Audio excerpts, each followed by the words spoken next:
What's good? It's your boy CJ Goodfella back with the Boston Clinic and more. And I'm here to answer the question in under a minute, not elaborate on it if you want to stick around a little bit more. A lot of people I've been hearing, especially on social media, questions been asked, how's Billy Joe Saunders getting so much credit for beating David Lemieux? And Gennady Golovkin his performance was glossed over. Simply said this: Gennady Golovkin was amongst, in y'all opinion, a pound for pound fighter, and in my opinion as well, the #1 middleweight. So he shouldn't have struggled with a guy like David Lemieux, who's as limited. The public perception on Billy Joe Saunders was he all talk. He's a domestic UK bum. He was a talentless bum, no skills, no nothing. You know, the expectations was that Billy Joe Saunders wasn't shit. And I try to tell you guys, dude had skills, and that's what the difference in under a minute. Period. The expectation level was different. It was pound for pound champion level for Golovkin.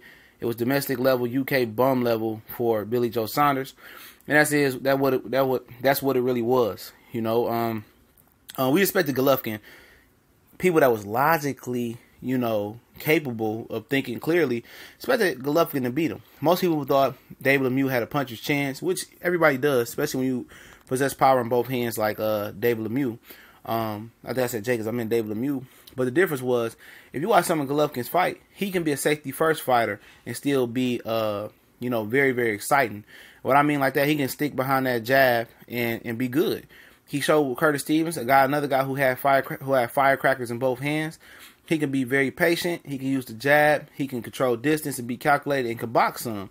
A lot of people looked at Golovkin as being a tank, somebody that can just go forward and just destroy people and let people hit him. He built that perception by letting certain guys hit him who didn't have the ability to crack an egg, period, you know.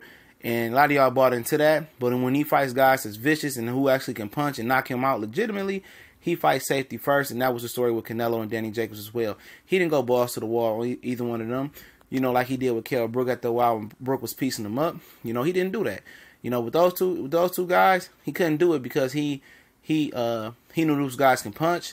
They can counter punch, and the punch that you can't see is the one that usually gets you, especially in the case of him fighting Canelo. With Billy Joe Saunders, y'all guys didn't do your homework. You guys didn't listen to guys who told you. You guys didn't come to the David Lemieux, Billy Joe Saunders with an open mind. You didn't listen to the UK fans when everybody knew he was a 2008 Olympian, the same class that Demetrius Andrade was in. They both came up short. They almost clashed with each other, and we all knew. Well, you know, people that knew about Billy Joe Saunders knew about the talent.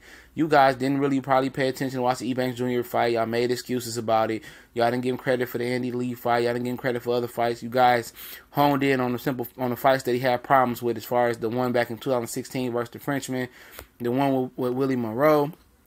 You guys, you know, y'all listened to him. Y'all looked at those performances and said he a bum. And I told you guys the Willie Monroe and Billy Joe Saunders fight was going to be a style clash of ugliness, you know. In this style, Billy Joe Saunders spoke that language very, very well. You know, he's able to box and use his skills on display. And, you know, a lot of people had no expectations for him. They just thought he was a loud motor-mouth bum from the UK that talks stuff. And he comes from the school of where I come from. When I was competitive and playing sports younger, I talk shit. It wasn't talking shit just to, you know, dismantle my opponent mentally. It was to get me going, you know. And I think Billy Joe Saunders speaks facts, and when you speak facts and you get under other people's skins, you know, not even your opponent, but the fans of your opponent or just people who's just in the middle, you know, when you hit facts and you speak on the truth, that's when people get very, very angry and very irritated with you. And a lot of people don't like the fact that Billy Joe Saunders is a true spitter when he's speaking about what he gonna do to an opponent and what he brings to the table. And that's it right there. It's as simple as that. Expectation levels was too different.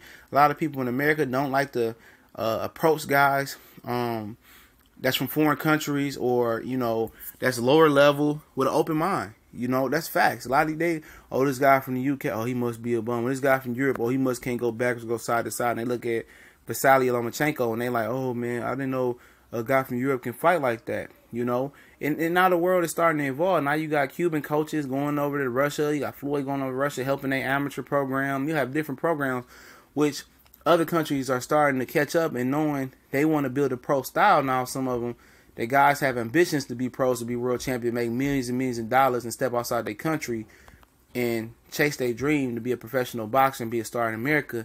They know they have to mold their style to be more professional. They have to learn how to box backwards. They have to learn how to fight side to side. They have to learn not to be as stiff. They have to be athletic. They have to start building the groundwork to match what they bring in America. Of course, a lot of these countries dominate the Olympics now. But for Americans, that's not the goal no more. It's to dominate professional and make a lot of money. And now you see some of the other influence from other countries starting to shift towards to be more professional style than amateur style. Of course, you're going to have guys that just, better tailor-made for the amateurs. And that is what it is on both the American and the other country domestic levels, So, that is what it is. It's just the expectations level. A lot of you guys didn't know Billy Joe Saunders had that work. I knew it. And if he's in shape and he's active, he's dangerous. I knew that he was a top middleweight. Could have told you that. If his mind is right and he's in it for the love of boxing. His son told him last night before the fight that or at some point if he lost to Billy Joe Saunders, if he lost to David Lemieux, he wouldn't love him no more. And, he put on the show for his family, saying he ain't losing versus his son. His son, Stevie Lemieux, said he wanted to see him fight Golovkin next. He definitely can compete with Golovkin. Can he win? It remains to be seen. I think he got to step up the offensive output a little bit more and be aggressive. But he definitely got that work. He's a very good, talented fighter with pound-for-pound potential. But we gone.